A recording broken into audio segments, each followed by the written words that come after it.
Inilah Injil suci menurut Lukas. Dimuliakanlah Tuhan.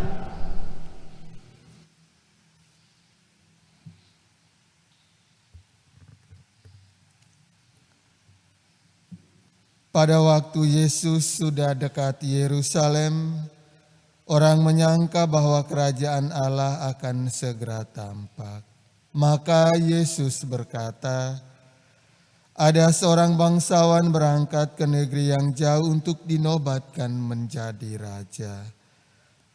Sesudah itu baru ia akan kembali. Maka ia memanggil 10 hambanya dan memberi mereka 10 mina, katanya, pakailah ini untuk berdagang sampai aku kembali. Akan tetapi orang-orang sebangsanya membenci dia, lalu mengirimkan utusan menyusul dia untuk mengatakan, kami tidak mau orang ini menjadi raja atas kami.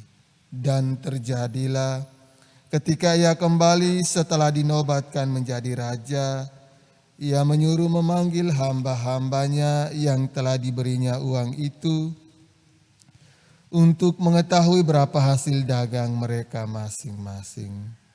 Yang pertama datang dan berkata, Tuan, mina Tuhan yang satu itu telah menghasilkan 10 mina. Katanya kepada hamba itu, baik sekali perbuatanmu itu, hai hamba yang baik. Engkau telah setia dalam perkara kecil, karena itu terimalah kekuasaan atas 10 kota. Datanglah yang kedua dan berkata, Tuanku, mina Tuhan telah menghasilkan 5 mina. Katanya kepada orang kedua itu, dan engkau kuasailah 5 kota. Dan hamba yang ketiga datang dan berkata, Tuan, inilah mina Tuhan, aku telah menyimpannya dalam sapu tangan, sebab aku takut akan Tuhan, karena Tuhan adalah manusia yang keras. Tuhan mengambil apa yang tidak pernah Tuhan taruh, dan Tuhan menuai apa yang tidak Tuhan tabur. Kata bangsawan itu, hai hamba yang jahat, aku akan menghakimi engkau menurut perkataanmu sendiri. Engkau sudah tahu aku ini orang keras. Aku mengambil apa yang tidak pernah kutaruh dan menuai apa yang tidak kutabur. Jika demikian, mengapa uangku tidak kau berikan kepada orang yang menjalankan uang? Maka sekembaliku aku dapat mengambilnya serta dengan bunganya. Lalu katanya kepada orang-orang yang berdiri di situ, ambillah mina yang satu itu dan berikanlah kepada orang yang mempunyai 5 mina itu. Kata mereka kepadanya, Tuan, ia sudah mempunyai 10 mina.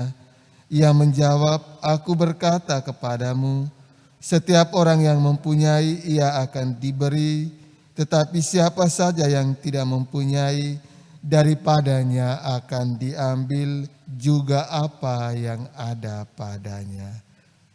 Akan tetapi semua seteruku yang tidak suka aku menjadi rajanya, bawalah mereka kemari dan bunuhlah mereka di depan mataku.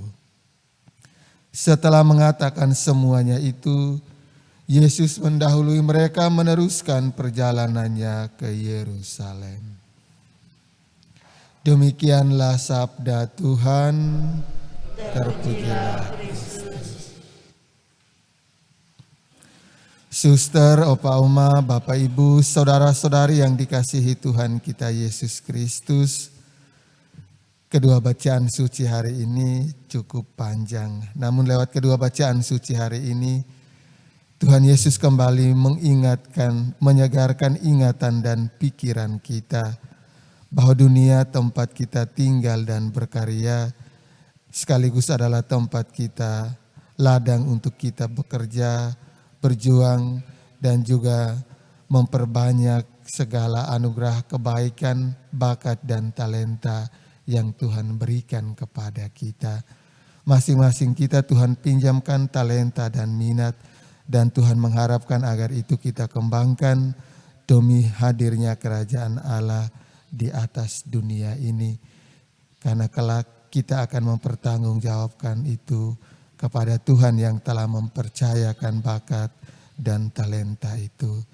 Semoga lewat kedua bacaan suci hari ini, juga lewat santapan rohani tubuh Tuhan kita Yesus Kristus, memampukan kita untuk mengembangkan semua bakat dan talenta yang ada dalam diri dan hidup kita, demi terciptanya kerukunan, kedamaian, dan keharmonisan.